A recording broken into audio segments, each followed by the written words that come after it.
Hello and welcome to my channel Hopewell Stories.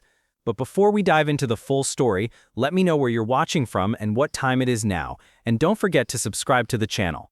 What if the loudest, toughest biker you ever saw wasn't dangerous at all, but the one person who could save a life when no one else dared to try? That was the question people whispered the morning. Everything changed in the quiet town of Maple Creek. Most folks knew the sound of Maddie Rivers' motorcycle long before they saw her. Her black jacket, her silver helmet, and her bright red bike were impossible to miss. Many people thought she was trouble. They said she rode too fast, talked too loud, and didn't care about rules. But none of them understood the real story. It began on a sunny Saturday, the kind of day when kids played outside and neighbors washed their cars. Maddie had just finished tuning her bike when she felt her phone buzz in her pocket.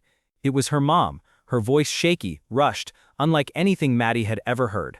"Maddie, it's Grandma. Something's wrong." She collapsed. Those words hit harder than any accident Maddie had ever survived. Without thinking twice, she threw on her helmet, kicked her bike into gear, and raced toward her grandmother's house at the edge of town.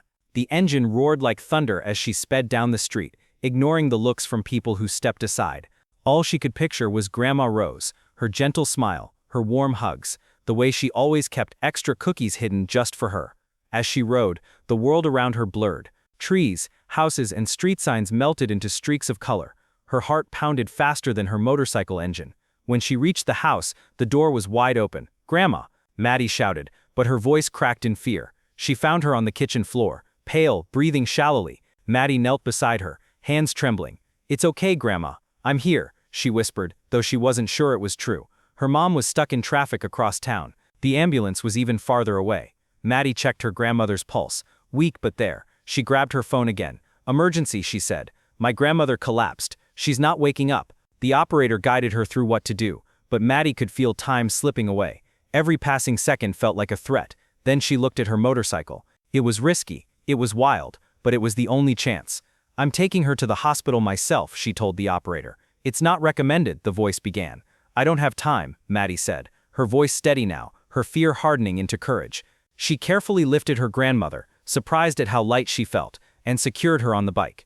Maddie knew every bump, every turn, every hill between the house and the hospital. She had ridden those streets since she was 16. Today she would ride them like her grandmother's life depended on it, because it did. The motorcycle roared back to life. People on sidewalks froze. Cars pulled over as Maddie flew past. For the first time, the engine didn't sound loud. It sounded brave. At one intersection, a truck nearly clipped them. Maddie swerved, her body moving like she and the bike were one machine. She didn't care if her hands hurt from gripping the handlebars. She didn't care if her eyes burned from the wind. All that mattered was keeping her grandmother safe. When she burst through the hospital entrance, doctors rushed over. They moved Grandma Rose to a stretcher and hurried her away. Maddie stood frozen, watching the swinging doors close. Her whole body trembled, but she stayed on her feet. Minutes felt like hours. Finally, a doctor appeared. "You got her here just in time," he said. "If you had waited even a few more minutes." He didn't finish the sentence. He didn't have to. Relief hit Maddie so hard she nearly fell to the floor. She sat in the waiting room, hands still shaking. For the first time in years, she felt tears run down her face. Later, when Grandma Rose woke up, her voice was soft but warm. "Maddie," she whispered, "I always knew you had a brave heart." That moment stayed with Maddie forever. Word of what she had done spread quickly. The same people who once judged her now watched her with new eyes. Some even thanked her. But Maddie didn't care about the attention. She didn't ride her bike for anyone's approval. She rode because it made her feel free. And that day, it helped her save the person she loved most. Still, something changed inside her. She realized that being brave didn't always look gentle. Sometimes bravery was loud. Sometimes it wore a leather jacket. And sometimes it arrived on two wheels, roaring like a storm. So the next time people heard Maddie's motorcycle echoing through Maple Creek, they didn't whisper about trouble.